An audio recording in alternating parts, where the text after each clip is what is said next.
کیا یہی ہیں آپ کے بڑے مولانا صاحب بریلی والے؟ ہاں یہی میرے مرشد گرامی حضور مفتی اعظم ہند ہے. آپ ہی کو مفتی اعظم ہند کہا جا رہا ہے. سرکار مفتی اعظم ہند نے فرمایا الحمدللہ مجھے کو لوگ فقیر مصطفیٰ رضا خان کہتے ہیں. سبحان اللہ. حضور سید العلماء رحمت اللہ تعالی علیہ اپنے آپ کو فقیر لکھتے تھے. سبحان اللہ. سبحان اللہ. کسی نے عرض کیا کہ حضور آپ تو آل رسول ہیں، آپ فقیر کیوں لکھنے لگے؟ تو کہا جب سے فقیر لوگ آل رسول لکھنے لگے. سبحان اللہ. جب سے فقیر لوگ آ رہے. حضور مجاہد ملت عباسی سید ہیں مگر لکھتے تھے فقیر. شعیب الاولیاء علوی ہیں مگر آگے نام کے رہتا تھا فقیر، یعنی رب کے محتاج. سبحان اللہ. اب تو آپ فقیر اسی کو خالی سمجھ رہے ہو جو دروازہ دروازہ مانگے. فقیر کا بڑا مرتبہ ہے پیارے، مگر یہ فقیر تھوڑے جو پڑے رہے ندی نالے میں. ارے فقیر تو فقیر ہوتا ہے.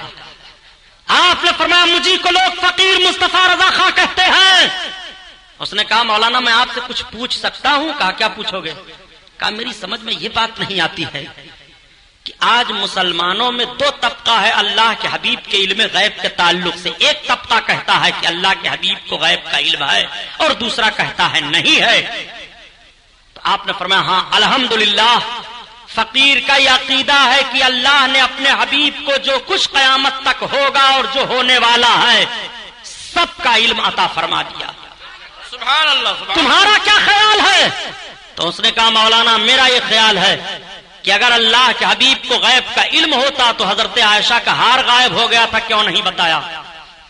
کتے کا پلا چارپائی کے نیچے تھا، کیوں نہیں بتایا؟ کھانے میں زہر ملا دیا گیا، کیوں نہیں بتایا؟ 14 سوال اس نے حضور مفتی اعظم ہند سے کیا. تو آپ فرماتے ہیں تمہارے سوالات ختم ہو گئے؟ تو اس نے عرض کیا اب اتنے سوالوں کا جواب آپ دے دیجئے پھر بقیہ سوال میں کروں گا. تو سرکار مفتی اعظم ہند فرماتے ہیں کہ میں تم سے صرف 3 سوال کرتا ہوں، ان تینوں کا جواب تم دے دو.